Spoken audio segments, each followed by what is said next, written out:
We know that Nigeria is a very religious country.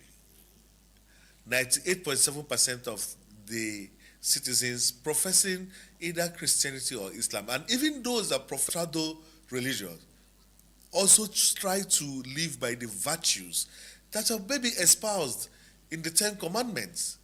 I have not seen any traditional religious practitioner that encourages the death of his neighbor. So if that is the case, we could argue that Nigerians, by virtue of practicing these religions and living by the ethos of this religion and the values that these religions do preach, that they are godly people.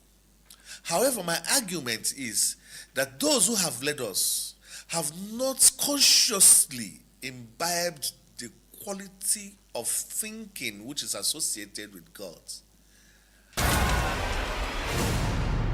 State Affairs with Edmondo Bilo is live.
Who took the decision to support Peter Obi? I don't believe they made enough consultation. You can see by the election. You can see that many Yoruba people did not believe that they did the right thing. If they believed so, then the election would have shown that that was what they believed in. Tinubu was defeated in Lagos. People didn't support him. It's the Yoruba leadership. Yoruba leadership is not Lagos. So, as it stands now, is Ayo Adebanjo being punished? Because recently, Afenifere came up with Elders Caucus and scrapped the position of acting and deputy leader. Is that a punishment of Ayo Adebanjo? How can you say people are punishing Papa Ayo Adebanjo? What has been done is to return to the tradition. Afenifere leadership has always been a committee of elders. That has always been the case. Papa Jasin and all the other leadership, all the other leaders. So the issue of deputy leader came with Papa Abraham Adesanya. When Papa Adesanya was made the leader, he said he would needed Bola Ige as his deputy leader. So that was the official time a deputy leader was appointed. So creating a leadership that now we need a caucus of leaders, instead of putting the burden on a single person, if we ask a council to consult with, I think that is neater than saying that it was because they needed to punish Baba Ayo Adebanjo. Why should anybody? Baba Ayo Adebanjo is an enduring hero, not only of Afenifere, but also of Nigeria. Was he invited to that meeting? Of course he was invited. He did not attend. No, he didn't attend. And he insists he is the leader of Afenifere. I'm sure he wouldn't say that he's leader. He's acting leader. They have a publicity wait, secretary. Don't worry yourself about that. Those are. They are releasing statements. How does that affect? They have countered the decision taken by the other Afenifere. What have they done to counter the decision? Because Ayo Adebanjo is still the leader of his faction. Adebanjo is acting leader. He's still acting leader. That was what he was. And he's still acting. No. So the new leadership now is different. The leader has the right to do so. And nobody could question the locus of the leader to take that decision.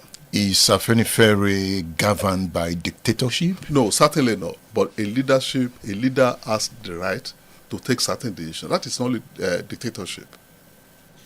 That is not. Remember, he appointed Ayo Adebanjo as acting leader. So could he not change his mind?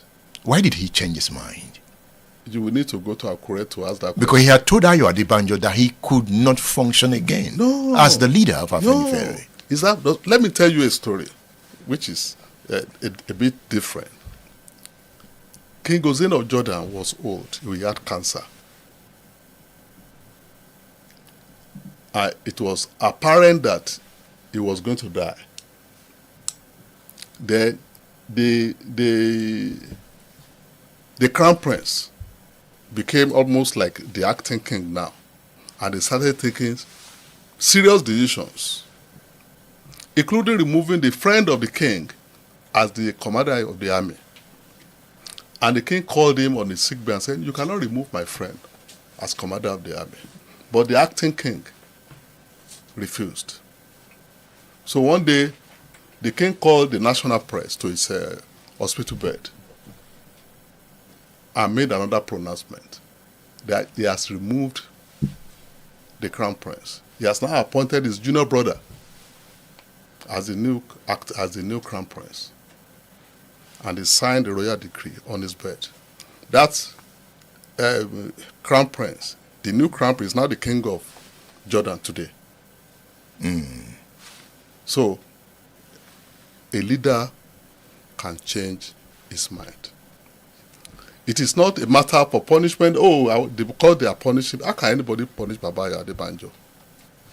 So, but to bring peace to Afenifere, so that we can move forward, so that you don't have a permanent stalemate that, these two old men, some people are queuing behind this one, some people are queuing. So Baba Fashoranti said, let us create a college of leaders that will be, all our leaders will be, and the senior leaders will be there. That is what he has done. As Adebanjo accepted this new structure? I'm not too sure about that, but you need to ask him. He hasn't accepted. And you need to ask him. I cannot say that. Because I read the releases from his faction. Wait. Those people who are issuing releases doesn't mean that Baba Ayo Adebanjo is the one issuing the releases. They are from his faction. They speak for him. And he has some formidable elders with him. I really believe those formidable elders, have they spoken against what Baba Fashoranti said? Have you ever heard any of them say anything? Has Dr. Okurobi said anything? Has Kabiyesi Olaitan said anything? Let me tell you, all our leaders are interested in reconciliation and rebuilding of Afenifere as one body. So can we say at this moment that President Tinubu is the leader of the Yoruba? The Yoruba is different from Nigeria. Totally different. And Tinubu is not the first president from the Yoruba nation. He's the third Yoruba man to be in charge of Nigeria. The first having to be Olusegun Obasanjo. The second being Chief Shonekon, and now Bola Ahmed Tinubu. But he seems to be the one that knows how to play the Afenifere game. What is he? How is he playing it? You know, even as governor, Afenifere, somehow, Tinubu was also behind the division of Afenifere at that time. Well, I cannot there was the Afenifere Renewal Group. I cannot talk about that. But let me tell you, during the Abacha crisis, when Afenifere was very, very strong on ground, all the leaders that were emerging as governors and senators were mostly people who have played roles within Afenifere. So, Afenifere and the National Democratic Coalition, they were virtually the decision in Yoruba land. That's Nadeko. Yes, Nadeko. So, you will see that all the leaders were those who have played roles in those organizations.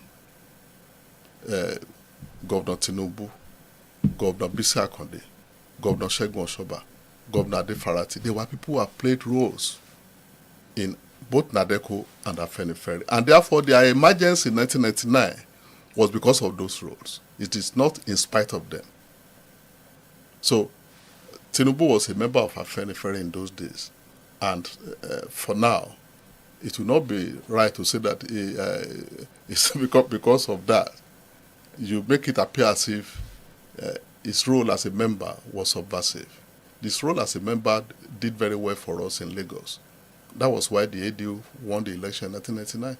And after that, he went against Afenifere leadership. What did they do?